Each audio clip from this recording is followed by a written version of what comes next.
Welcome. This is so exciting. My name is Katherine Stephens, and I'm very honored to be moderating this art and sustainability talk, which is part of Knox Street's Go Green Month. And Rivian is, of course, a huge part of that. And this is something Rivian is it's very important to them to just plug into the community like this and have events like this and connect, with just the larger Dallas community. So, and then thank you, Nostalgia and Noise. So this is a very fun combo of people.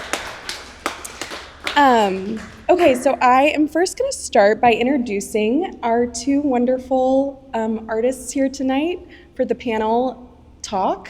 So I want to start with Nosheen. Hi, Nosheen. Hi. So I'm going to just read a little bit of your bio just to give a little introduction to who you are. But you were born in Surrey, England, raised in Texas. You got your BFA with an outstanding portfolio award in communication design from UNT. You spent over a decade at Fossil as a lead watch designer, and then with DKNY, Armani Exchange, and Opening Ceremony woven all in between that decade.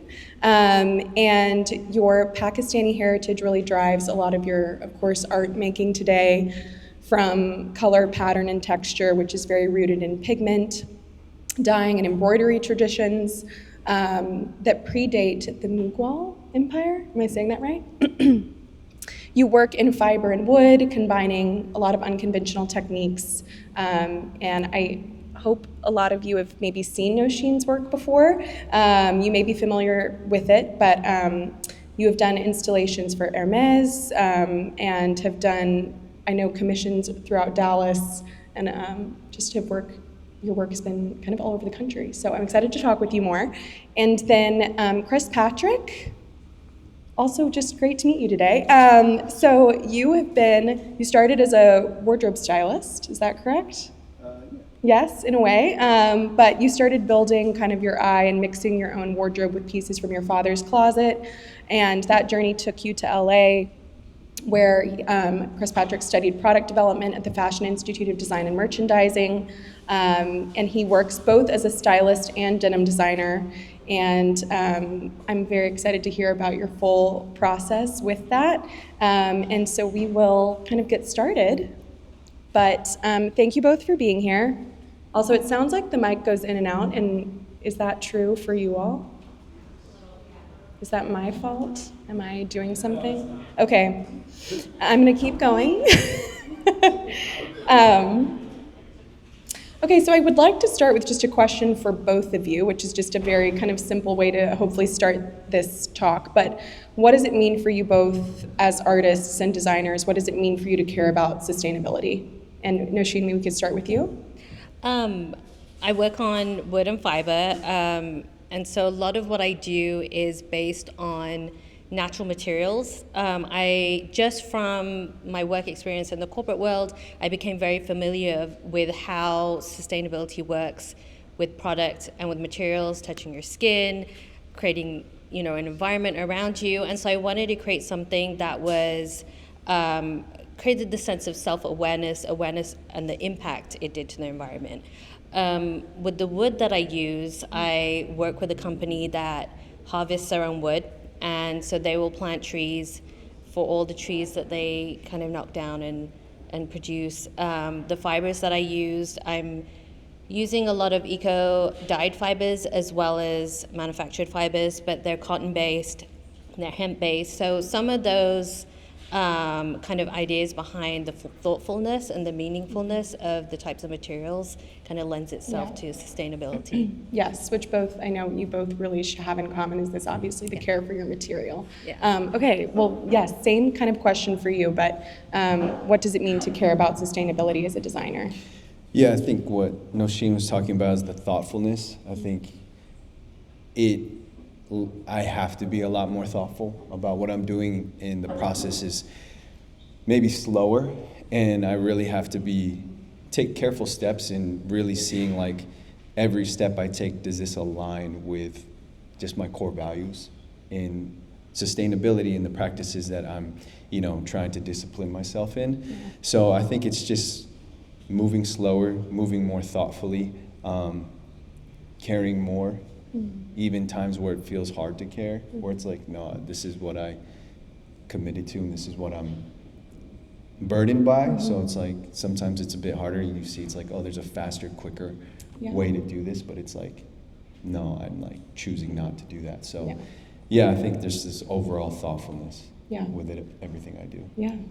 Okay, and I'd love to kind of, for you both to chat a little bit about, especially if people are not at all familiar with who you are, tell us a little bit about your origin story of kind of just how you started your artistic practice, Nosheen, and then your kind of practice as a clothing designer. So if you want to start, since you've got the mic. Yeah, sure.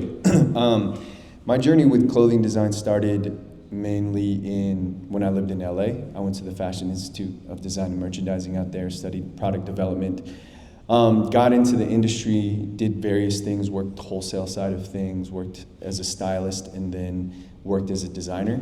And then I was working as a denim designer in LA before I moved out here to Dallas. And it was just through working as a denim designer, kind of found my desire to create my own brand. I always wanted to do my own thing, but it was a bit scary, a bit daunting to think about. And learning all the things in school, if you got to put a business plan together, put a core collection together, get your running fabric, then you got to pitch to investors, you got to have this whole business plan. It was a lot, but thankfully this was the start of kind of the DIY boom, and I was like, oh wait, I can just start making stuff on my own. Let me just start there, because I'm a lot more product and like creative and storytelling driven in my creativity, and wasn't as driven on the business side of things, to like my downfall at times. But So that's the case with a lot of creatives. It's okay. So I'm learning that later in life and through my career, but it started there with just like, I just want to make clothes that I want to wear. I want to tell stories through it, and that was like my creative challenge. How do I tell a story through garments? And because I don't do any graphics or anything like that. I'm not skilled in graphic design, so that was like my creative challenge, and just what I continue to challenge myself in today. So. And then your wonderful wife clarified this for me earlier, because I was not aware, but you really do the start to finish process with every clothing garment. You make it, you cut it, you sew it, you design it, you do the whole process. Yes. Yeah, that's something, the education of that started in school with just pattern making and sewing and learning construction, and then just furthered my education through YouTube University, It's a great place to attend. Yes. So just continued through that, and I just really fell in love with the making side of things. I'm nowhere near a master at any of it, but just love continuing to learn how to make clothes, and just to have an idea in your head, and then at the end of the day, you're holding the idea in your hand. There's like no other feeling. Yeah. So whether I continue to sell clothes or not, it's probably something I'll just do for the rest of my life, because just that enjoyment process, even like it's a spiritual process of just creating. So, yeah. And I'm sure too, being truly making the clothes with your own hands and having that even tactile relationship with what you're doing has given you an even greater appreciation for, again, the importance of materials, quality materials, sustainable material. Yeah. Definitely. Yeah. Just seeing the process and knowing how difficult it can be, and the time that goes into it, and like the skill that is needed. It's like there's a lot more care. I notice, clothing all the time, and just looking at construction and just seeing what goes into it. So, yeah, there's a lot deeper appreciation I have for the things I wear. Yeah. Yeah. Thank you. Well, so Nosheen, kind of similar to you, I'd love a little brief origin story. And then I'd like to talk to you about your kind of material process as well, but origin story first. So my path into being an artist wasn't linear. As Kat said, that I majored in communication design, and I was lucky enough to intern at Fossil, and then they hired me on as a photo art director. And that was before I actually became a product designer. So that was probably for the first 4 years, maybe. There was no photo art direction department for catalog specifically. So that's what I worked on. And it was a 2-person department. It was very grassroots. We did everything from like top down, from pagination to scouting models, to scouting places, to renting out furniture, styling. So it was, I mean, everything that surrounded the catalog, we just had 2 people. We did have photographers that were in-house, but we also hired a lot of photographers from out. It was an eye-opening experience to see the behind the scenes of a production. And what I did learn from that experience, are you okay? What I did learn from that experience was that I was given kind of this view into mid-century modern design, because at the time that's what Fossil was chasing. We saw a lot of mid-century modern homes, furniture that we were scouting for, and that's kind of where I got this little interest in how mid-century kind of creates furniture that's functional, but there's also a feeling behind it. The types of materials are really thoughtful, the structure of wood, the softness of thread and fiber, and you were seeing this fusion that I didn't see in any other sort of art industry. That's kind of where I started to play around with art, but it was just a passion project. Then, because I was so close to product at that time, I pivoted into product design, into watch design specifically. What was great about Fossil, it was such a small company at the time, they pulled me into the team and they wanted somebody to spearhead material and trend. So I kind of learned on the spot. I learned product design. I looked at technical drawings. I already had a graphic background, but industrial design is just a different world, and I wasn't ready for it. But I had a lot of peers that mentored me. So it was just like being in college again, but on the corporate side. From there, I kind of learned the nuances of hardware and material. I got to work with factories overseas. I got to work with different vendors. I got to work with different material libraries, and that really opened my eyes up to see what was possible. Factory limitations, what passed, what tested, certain things that couldn't be put out into the market. I was very heavily invested in watch design, so the structure of straps and what materials could be used. Try to use pony hair like years ago. There's a formaldehyde issue. So, these things you only learn trial and error. Exactly. There are certain fabrics that didn't test well. There's certain, iron platings on watches that didn't pass it. So it was a lot of trial and error, things that I wanted to visualize that couldn't be output, but I would work with the factory and the vendor as a partner to try to make these come to fruition. One thing that you probably enjoyed, I worked with a material called denimite, which was surplus denim, and they mixed it with resin, and it was actually for architectural applications that I had the factory CNC'd into watch links.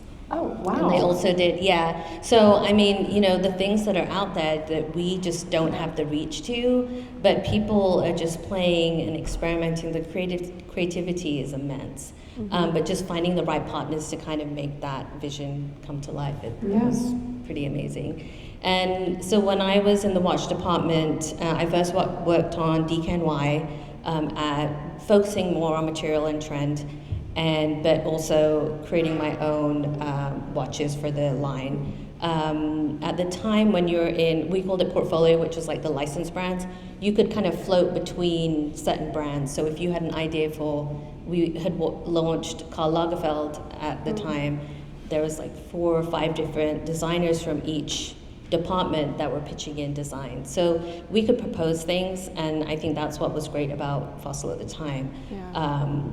There weren't them. It was a very lean company. I moved into Fossil Women's mainly because they were having a sampling issue. So this kind of goes back to sustainability. What companies do is that they will, and you probably saw this in the denim world, that they just sample Yeah. without really thinking about how much waste is going into just the sampling process itself. So you might have like 1, 2, 3 cycles of sampling before you have a watch that comes out on the market. So what I really wanted to push the departments to do was to pull back on watch sampling. We would produce the same styles, the core styles that you would see released like every season, and we would pop out the dial, or we would change the buckle, we would change the strap.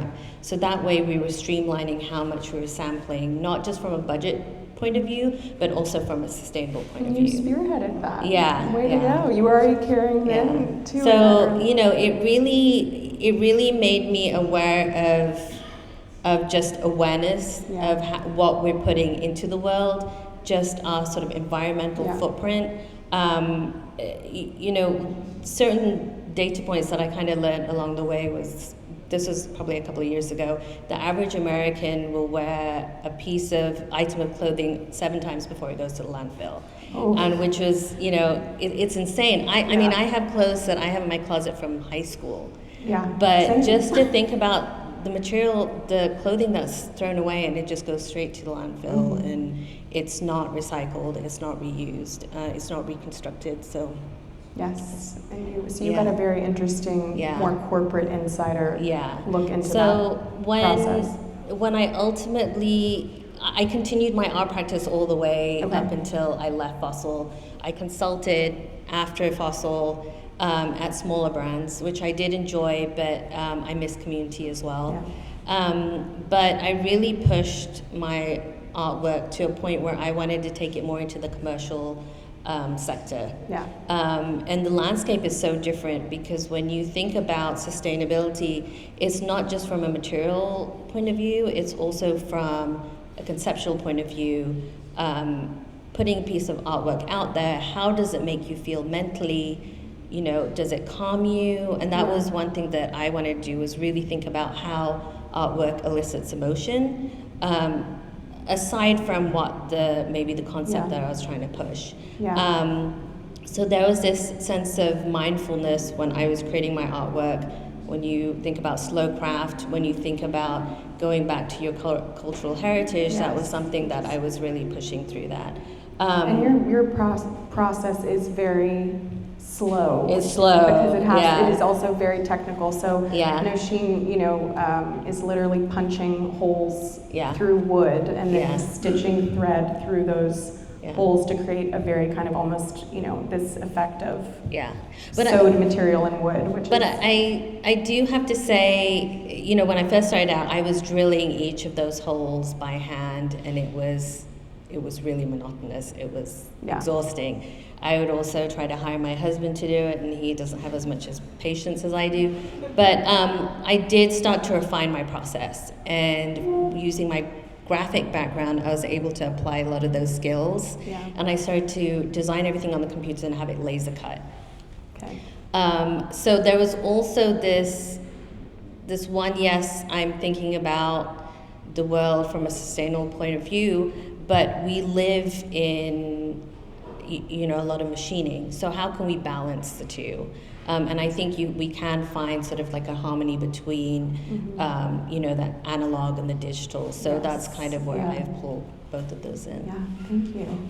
I think with both of you all, it's an interesting, when I was thinking about this talk, that, you know, we're talking about sustainability, but sustainability not only with material, but also like the sustaining of a process and a craft that has history and tradition to it, so that, you know, both of these things go hand in hand. So sustainability and just, what conscientiously thinking about the environment also, and waste and what you're doing. But I'd love to I'll kind of touch on this with both of you, but Crespatrick, so you, how you kind of started cultivating your eye and thinking through this process of craft. And so you talk about being kind of inspired looking through pieces in your father's closet.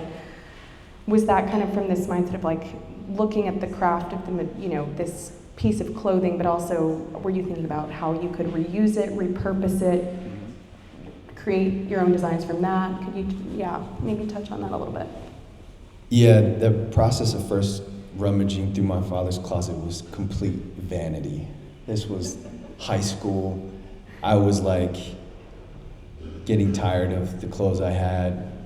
My parents wouldn't buy me clothes whenever I wanted, so I was like, what can I do to like make my clothes, you know, a little bit more freshened up or something unique, something different. And I knew I had access to my father's closet because he would let me borrow clothes. Like when I needed to wear a suit for the first time, he let me borrow one of his old suits. And so I was like, just wandered into his closet and just started exploring and discovered things for the first time. I discovered Ralph Lauren in his closet. He had this beautiful navy and magenta striped rugby with like a green embroidered polo logo, and I was like, this looks like Abercrombie or American Eagle, not realizing like, oh, this was like Abercrombie and American Eagle ripped this off, and that's what, and just discovering these things. And like to this day, I stole like this suit out of my dad's closet, this beautiful chocolate brown double-breasted suit, and learned later it's like it was the first suit his mother bought him when he got his first job, and now I have it.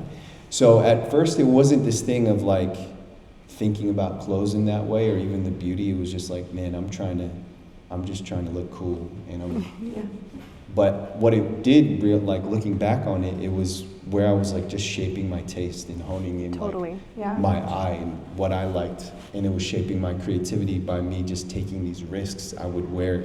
My dad's a doctor, and I saw one of his like lab coats in his closet, and I was like, this is pretty cool. I'm like, I love the length of it. It has these lapels on it. It's pretty much just a really basic overcoat. Yeah. But I was like, this is super cool. So I remember I paired it with a pair of like baggy Gap jeans, my like cinnamon Tims, and like wore it to school, and I was like, this is dope.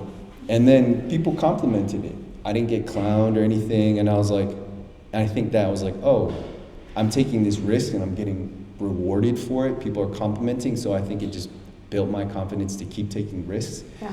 And further along into my journey, when I discovered fashion school, I didn't even realize you could go to school for fashion. Even the concept of making clothes never crossed my mind growing up.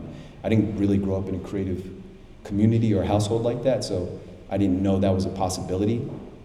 But taking those, just like my history with clothing, into that, and it's like, oh, I didn't realize I had a point of view. I didn't realize I knew things that I liked, and practicing design in school, I was like, oh, I had ideas. So that, like in my father's closet, was like part of shaping that, and I didn't realize it until later, like, oh, that was actually really helpful for me. Well, and how helpful to have a father with such great taste and clothes, you know? He says he didn't really care about clothes, but the clothes he had in there, I was like, hey, this is some pretty amazing stuff. So. Well, and even like you were able to kind of see like his work uniform as being something that could have kind of a fashion element to it. And your clothes has kind of you have a workwear element to your clothes as well, which 100%. You know, it all comes from somewhere. Yes. It does. Yeah. And okay, Nosheen, kind of similar question to you, but kind of on this idea of sustaining a tradition, which is very cultural for you as well. How did that, what made you, I mean, obviously like care to continue doing that in your artistic practice? Like you're also sustaining your cultural heritage in a way. So I'm second generation Pakistani, and my South Asian heritage is immensely important in my work. I have sort of different bodies of work. One Kat had mentioned is inspired by Mughal architecture. So if you see on like the facades of architecture, you'll see this fresco work that's botanical based. And then I do a crosshatch series, which is almost like these squares that kind of they're diagonal, look like chevron. And that is based on Pulkari work, which is almost has a chevron pattern to it. It's embroidery motifs that create this sort of narrative.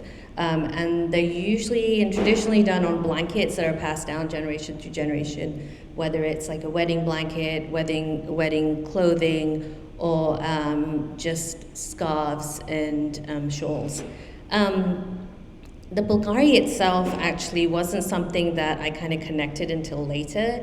I feel like it's something that happens subconsciously. So I created this crosshatch series, but as I started to study, I kind of went backwards and started studying and looking at textile work, and I kind of connected the two together because, you know, I had items of clothing, I had blankets, I had these scarves and shawls, but I would always see the print growing up, but it was something that I was applying to my artwork that I didn't realize that was drifting over. So I feel like it's something that's inherently there.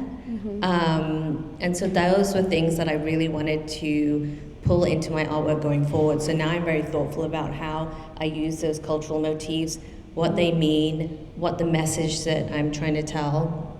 Another thing that I feel really strongly about also is that as we progress through whether it's financial hardship, whether it's through lack of apprenticeship, whether it's through just, you know, the things that are happening in the world these days, generational craft is dying because people can no longer sustain their, you know, everyday life. So they're finding other jobs in different places, so the craft is dying as well. And I'm seeing that a lot more. I actually reached out to somebody to teach me Bulgari work, which traditionally is done on fabric from the back side. There aren't that many people that do it anymore just because of commercialization. Nobody's doing this slow craft, nobody has time, everything's being mass produced, and you're losing that mark of the maker.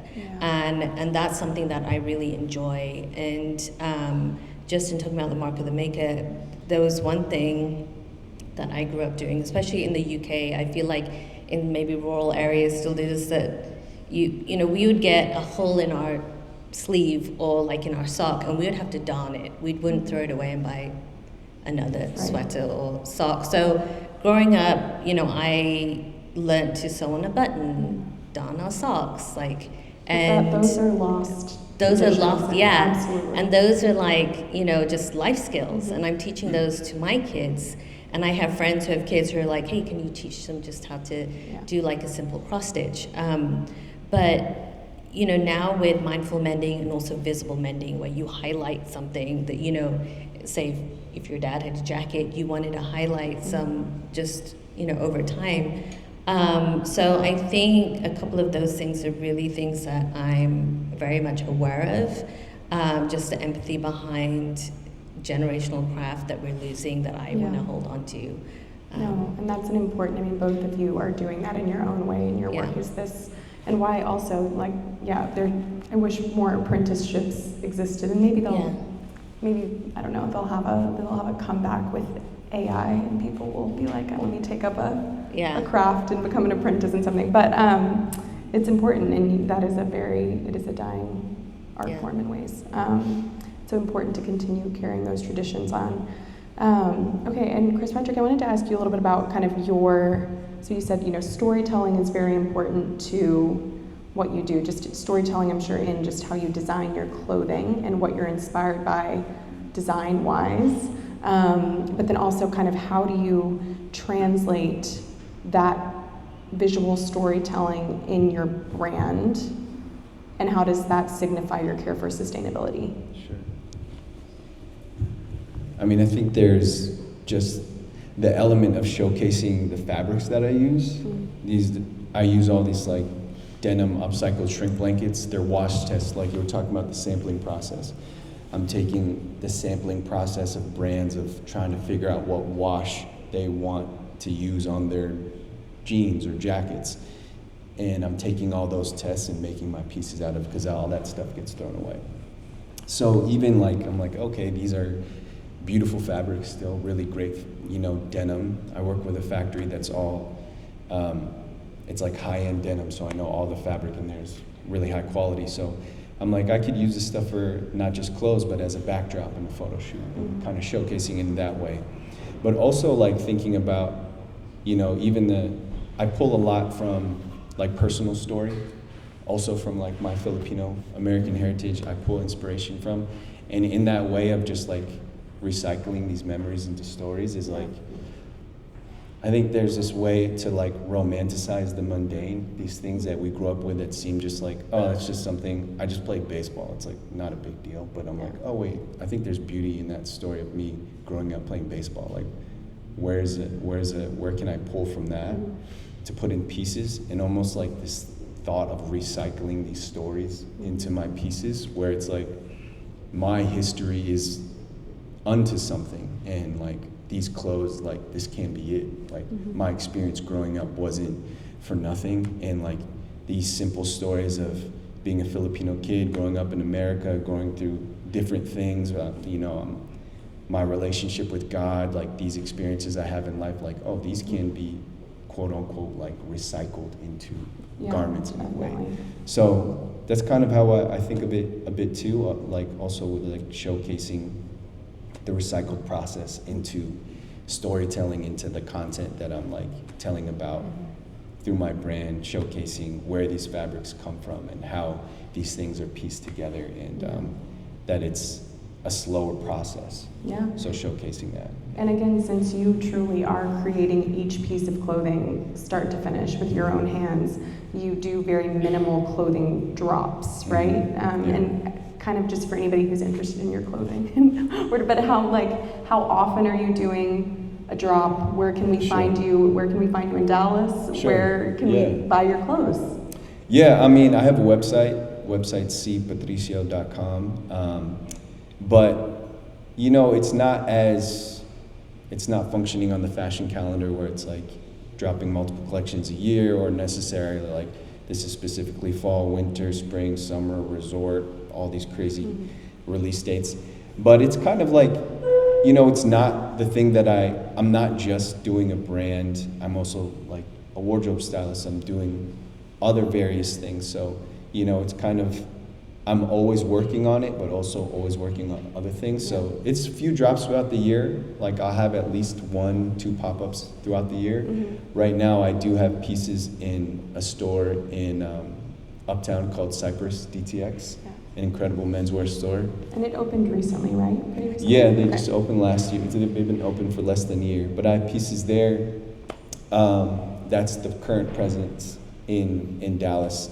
Have some stuff in some other stores, but aren't local here.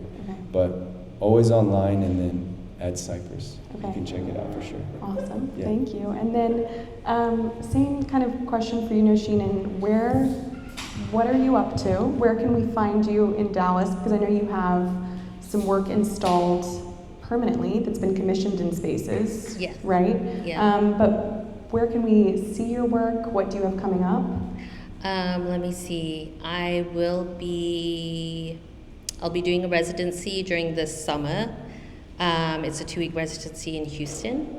After which I will have a show. It's a solo show in Oklahoma if anyone wants to go to Norman, which is near Oklahoma City. But I'm hoping to bring that body of work back to Dallas in the fall. So I'll have new work to show, hopefully in a space that'll be announced shortly. But exciting. And then kind of just the closing question for both of you, and then just to kind of hopefully inspire everyone in the room to like walk away with some things to think about regarding how we consume and sustainability. But what is something you both would say to, I mean, a lot of things you've said has already been inspiring, obviously, but what is kind of something that you hope consumers of your clothing, people who are buying your art, who are thinking and care about these things, what's something, I don't know, that you hope we continue to think about, take away with us in our daily lives, where consumerism is just rampant in many ways? I think from the art side, I feel like as like newer generations are growing and starting to collect, I think it's really important to find artwork that you can live with, that creates a sort of uplifting feeling, and helps you create this calmness and just continually process, I guess. But I hope to create pieces that can be passed down through generations, or gifted, and live in spaces that really elicit a certain feeling. Yeah, that's beautiful. in the space of clothing, I think there's a lot more of that thinking process of consumption and overconsumption, especially with fast fashion. And I mean, I'm not here to condemn, demonize fast fashion. We've all consumed it. We still currently consume it. If there's certain ways we're over-consuming, like we are in a culture, in a world, especially Western culture, of overconsumption. Mm-hmm. And I think maybe like a step in that to be a bit more conscious of our purchases is like, we don't need as much as we think we do. Mm-hmm. We actually can do with a lot less than what we have. And there's a statement and a sentiment within clothing where people are like, buy less, buy better. And then like they're like, buy this $500 jacket and you don't need to go keep buying these $20 jackets that you get. But not anyone can just go buy a $500 jacket right now. Like, the beauty of fast fashion is that they've made desirable things affordable. Mm-hmm. But I think the thing to think about is like those things come at a cost that we don't realize. Like, someone had to pay for that $20 jacket. Yeah. It was probably in some unsustainable labor, some unsustainable practices and like unethical practices. And that's not to like be like, you got to think about all these crazy things happening, but just thinking about, you know, if we do buy that $20 jacket, we don't need to buy another $20 jacket next week, and we don't need to keep consuming. Because I used to be like that. I was buying new clothes every single week. Like, I need this outfit to go out. Next week I'm going here. I need a different outfit, and it's just like this. And I don't own any of those clothes anymore. They're all gone. Yeah. But to think about like every choice we make has a legacy.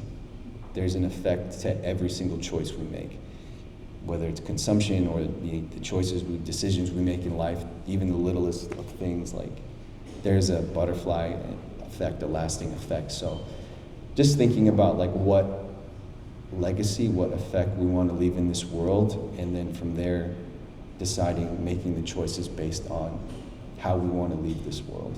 Yeah. And even back to like your father's wardrobe, and then, you know, the traditions, these craft traditions being passed down, is that, you know, and maybe a lot of you grew up in homes where there were hand-me-down clothes, or like you did take your mom's clothes from like growing up, you know, like that was more of a tradition. And now with fast fashion, that's become kind of, we don't think about that as much. And thinking in like, I'm buying a work of art that I want to give my kids or pass down or like gift to somebody, or I'm buying a jacket that I want to have in my wardrobe for your whole life, and clothes will last our whole life. So, you know, thinking about that, and that's been very inspiring to hear. You'll speak both more about that. So thank you very much. Yes, round of applause. Thank you. And thank you again for being here. I don't know if we were going to open the floor up to questions, but is anybody in the audience, are you eager to ask a question? We can take a couple questions.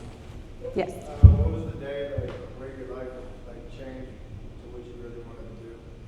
Like, you know, you get this, and then that opportunity, or like when you realize, like, hey, here I did it, or like, you know, that change between struggle to getting to where you want to be. For me, I mean, I think the day that I realized that this is what I want to do is when the day I made my first piece. It's when like I had an idea, and then I was holding the idea, and I wanted to wear the idea, and I enjoyed wearing the idea, and I was like, I think this is something I'm meant to do. I don't know what the scale of it's gonna be. I don't know if it becomes some big global thing, but the just act of creating, I was like, I'm gonna do this for the rest of my life. Can I do a follow-up? Yeah. So what was like that inspiration? Was it like just since you were a kid, or like just a lot of people around you? Like, how did it get created? How did you go about creating it? Yeah, I mean, from a kid, I always loved clothes. I didn't realize or think about it in a career type of way, but then I had gone to fashion school. At that time, I was already working in the industry. I was working as a denim designer. Never really made too many things for myself other than like projects in school. I was always kind of scared of it, kind of scared me to do something. It felt very vulnerable, and also because it's like art, it's creativity, and also like I think there was something in me that wanted to be original, and I didn't have any original ideas. And I was like, if I just do something, it's just going to be a copy of what's already out there. Then I got inspired by different things. There's a quote by Yoji Yamamoto. He said, copy, copy, copy till you find yourself. I think at first, like, we're all trying to imitate something, no matter what it is. If it's clothes, if it's film, if it's, painting, like, we have an inspiration. Something sparked our interest in this creative outlet. So naturally, at first, our things are going to look like our inspirations. And then from there, hopefully, we start to refine our voice and our perspective, and then we come out with something original one day. And I think that's always like an artist's pursuit, is to be original.